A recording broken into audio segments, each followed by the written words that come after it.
Braille addition करीब 10,000 पन्नों का है और यह 15 वॉल्यूम से भी अधिक में प्रकाशित होने जा रहा है।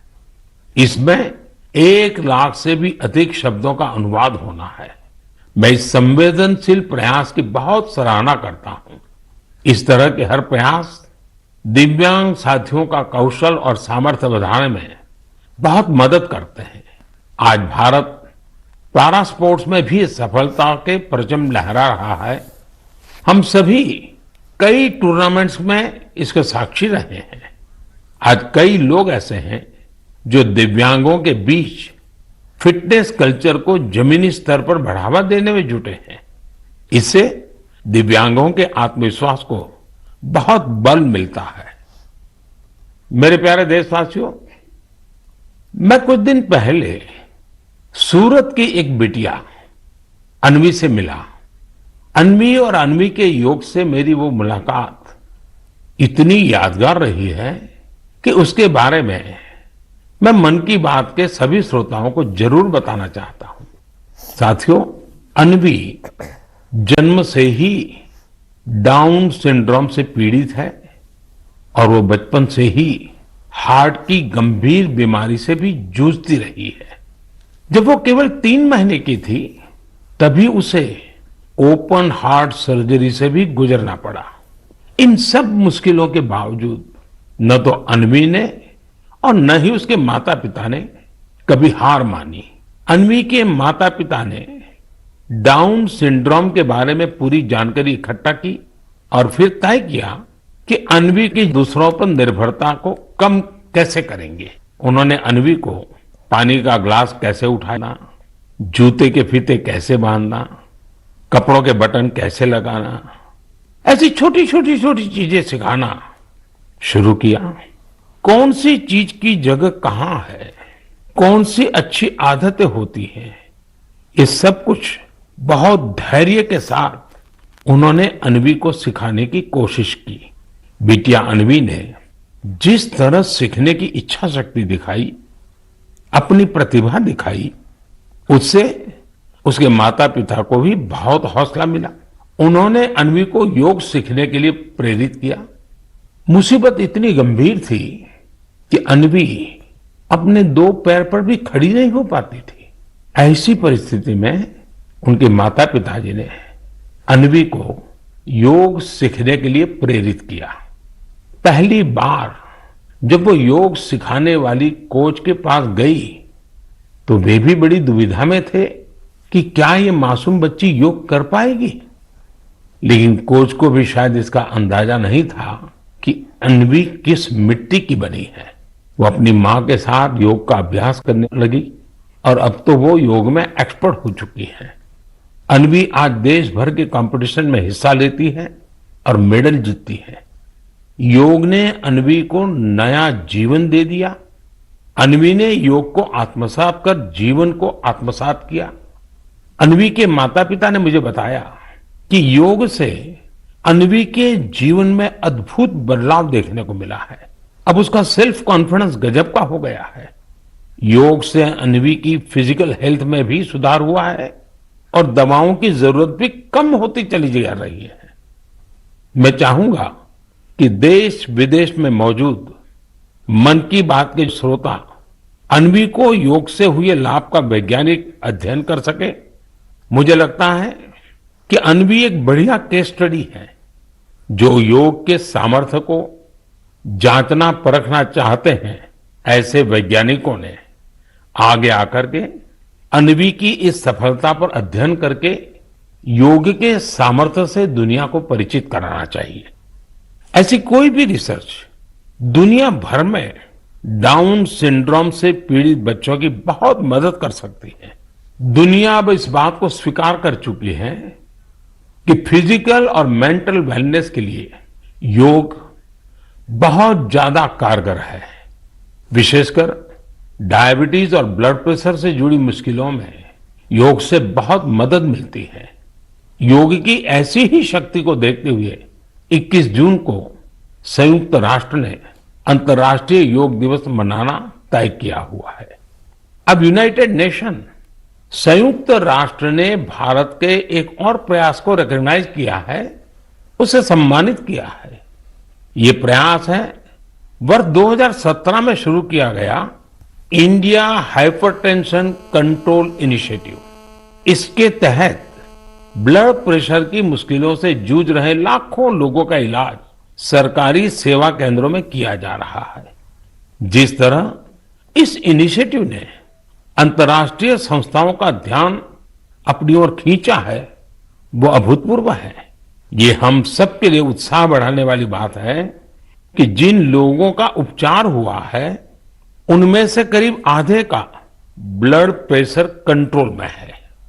मैं इस इनिशिएटिव के लिए काम करने वाले उन सभी लोगों को बहुत बहुत बधाई देता हूं जिन्होंने अपने अथक परिश्रम से इसे सफल बनाया। साथियों, मानव जीवन की विकास यात्रा निरंतर पानी से जुड़ी हुई है, चाहे वो समंदर हो, नदी हो या तालाब। भारत का भी सौभाग्य है कि करीब 7,500 किलोमीटर से अधिक लंबी कोस्टलाइन के कारण हमारा समुद्र से नाता अटूट रहा है। यह तटीय सीमा कई राज्यों और द्वीपों से होकर गुजरती है। भारत के अलग अलग समुदायों और विविधताओं से भरी संस्कृति को यहां फलते फूलते देखा जा सकता है। इतना ही नहीं, इन तटीय इलाकों का खान पान लोगों को खूब आकर्षित करता है। लेकिन इन मजेदार बातों के साथ ही एक दुखद पहलू भी है। हमारे ये तटीय क्षेत्र पर्यावरण से जुड़ी कई चुनौतियों का सामना कर रहे हैं। क्लाइमेट चेंज मरीन इकोसिस्टम के लिए बड़ा खतरा बना हुआ है, तो दूसरी ओर हमारे बीचीज पर फैली गंदगी परेशान करने वाली है। हमारी यह जिम्मेदारी बनती है कि हम इन चुनौतियों के लिए गंभीर और निरंतर प्रयास करें। यहां मैं देश के तटीय क्षेत्रों में कोस्टल क्लीनिंग की एक कोशिश, स्वच्छ सागर सुरक्षित सागर, इसके बारे में बात करना चाहूंगा। 5 जुलाई को शुरू हुआ यह अभियान बीते 17 सितंबर को विश्वकर्मा जयंती के दिन संपन्न हुआ। इसी दिन कोस्टल क्लीनअप डे भी था। आजादी के अमृत महोत्सव में शुरू हुई यह मुहिम 75 दिनों तक चली। इसमें जन भागीदारी देखते ही बन रही थी। इस प्रयास के दौरान पूरे 2.5 महीने तक सफाई के अनेक कार्यक्रम देखने को मिले। गोवा में एक लंबी ह्यूमन चेन बनाई गई। काकीनाडा में गणपति विसर्जन के दौरान लोगों को प्लास्टिक से होने वाले नुकसान के बारे में बताया गया। एनएसएस के लगभग 5,000 युवा साथियों ने तो 30 टन से अधिक प्लास्टिक एकत्र किया। ओडिशा में 3 दिन के अंदर 20,000 से अधिक स्कूली छात्रों ने प्रण लिया कि वे अपने साथ ही परिवार और आसपास के लोगों को भी स्वच्छ सागर और सुरक्षित सागर के लिए प्रेरित करेंगे। मैं उन सभी लोगों को बधाई देना चाहूंगा जिन्होंने इस अभियान में हिस्सा लिया। इलेक्टेड ऑफिशियल्स, खासकर शहरों के मेयर और गांवों के सरपंचों से जब मैं संवाद करता हूं तो ये आग्रह जरूर करता हूं कि स्वच्छता जैसे प्रयासों में लोकल कम्युनिटीज और लोकल ऑर्गेनाइजेशंस को शामिल करें, इनोवेटिव तरीके अपनाएं। बेंगलुरु में एक टीम है यूथ फॉर परिवर्तन। पिछले 8 सालों से यह टीम स्वच्छता और दूसरी सामुदायिक गतिविधियों को लेकर काम कर रही है। उनका मोटो बिल्कुल क्लियर है, स्टॉप कंप्लेनिंग, स्टार्ट एक्टिंग। इस टीम ने अब तक शहर भर की 370 से ज्यादा जगहों का सौंदर्यीकरण किया है। हर स्थान पर यूथ फॉर परिवर्तन के अभियान ने 100 से 150 नागरिक को जोड़ा है। प्रत्येक रविवार को यह कार्यक्रम सुबह शुरू होता है और दोपहर तक चलता है।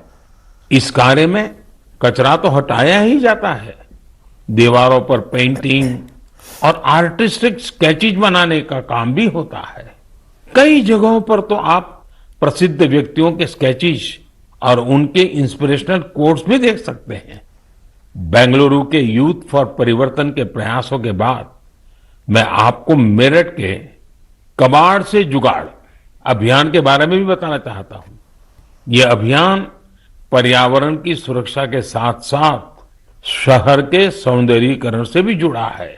इस मुहिम की खास बात यह भी है कि इसमें लोहे का स्क्रैप, प्लास्टिक वेस्ट, पुराने टायर और ड्रम जैसी बेकार हो चुकी चीजों का प्रयोग किया जाता है। कम खर्चे में सार्वजनिक स्थलों का सौंदर्यीकरण कैसे हो, यह अभियान इसकी भी एक मिसाल है। इस अभियान से जुड़े सभी लोगों की मैं हृदय से सराहना करता हूं। मेरे प्यारे देशवासियों, इस समय देश में चारों ओर उत्सव की रौनक है। कल नवरात्रि का पहला दिन है। इसमें हम देवी के पहले स्वरूप मां शैलपुत्री की उपासना करेंगे। यहां से 9 दिनों का नियम, संयम और उपवास, फिर विजयादशमी का पर्व भी होगा। यानी एक तरह से देखिए तो हम पाएंगे कि हमारे पर्वों में आस्था और आध्यात्मिकता के साथ साथ कितना गहरा संदेश भी छिपा है। अनुशासन और संयम से सिद्धि की प्राप्ति और उसके बाद विजय का पर्व, यही तो जीवन में किसी भी लक्ष्य को प्राप्त करने का मार्ग होता है। दशहरे के बाद धनतेरस और दिवाली का भी पर्व आने वाला है।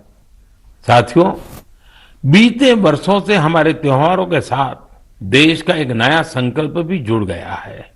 आप सब जानते हैं, ये संकल्प है वोकल फॉर लोकल का। अब हम त्योहारों की खुशी में अपने लोकल कारीगरों को, शिल्पकारों को और व्यापारियों को भी शामिल करते हैं। आने वाले 2 अक्टूबर को बापू की जयंती के मौके पर हमें इस अभियान को और तेज करने का संकल्प लेना है। खादी, हैंडलूम, हैंडीक्राफ्ट, ये सारे प्रोडक्ट के साथ साथ लोकल सामान जरूर खरीदें। आखिर इस त्योहार का सही आनंद भी तब है जब हर कोई इस त्योहार का हिस्सा बने।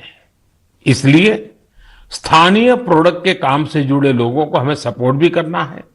एक अच्छा तरीका यह है कि त्योहार के समय हम जो भी गिफ्ट करें उसमें इस प्रकार के प्रोडक्ट को शामिल करें। इस समय यह अभियान इसलिए भी खास है क्योंकि आजादी के अमृत महोत्सव के दौरान हम आत्मनिर्भर भारत का भी लक्ष्य लेकर चल रहे हैं, जो सही मायने এয়া আছিলে মোদীজীৰ মন কী বাতৰ পোনপটীয়া সম্প্ৰচাৰ। ইয়াৰ লগে লগে সময় হৈছে এতিয়া বাতৰিৰ পৰা বিদায় লোৱাৰ। নমস্কাৰ। সাধারণ স্টিল